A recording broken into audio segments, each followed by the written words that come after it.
บายบายมาลงไปต้นเลยจุ่มเลย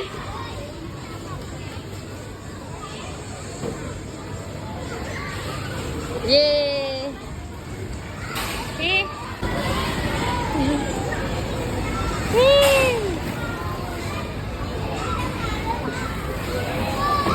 ไปดูไปเบิ้ง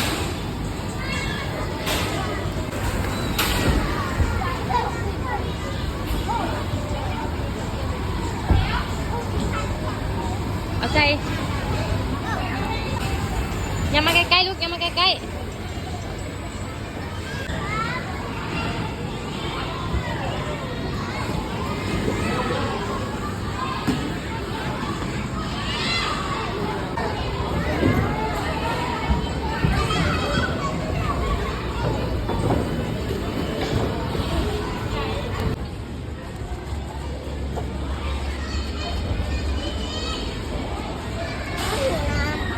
ไอ้ไปเอิ้นจะกินน้ำมะพุน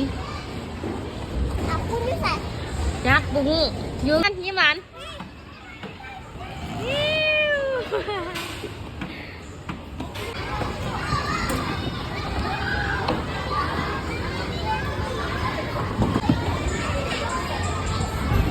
ไฟเลยวันนี้น่ะ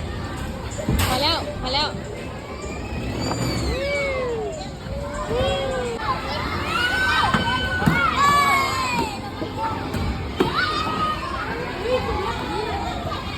ขึ้นได้มาลูกโอ้ยไอ้ยูน้องไงไอ้ยูน้องไว้หน่อยนึงยูคอยเด้อ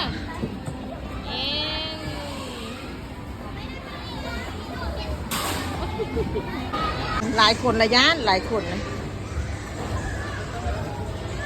ย่าเขาบอลินพูดหลายคนคุณยานบอลินนี่เอาขึ้นไปบยานเราเนี่ยเอาไป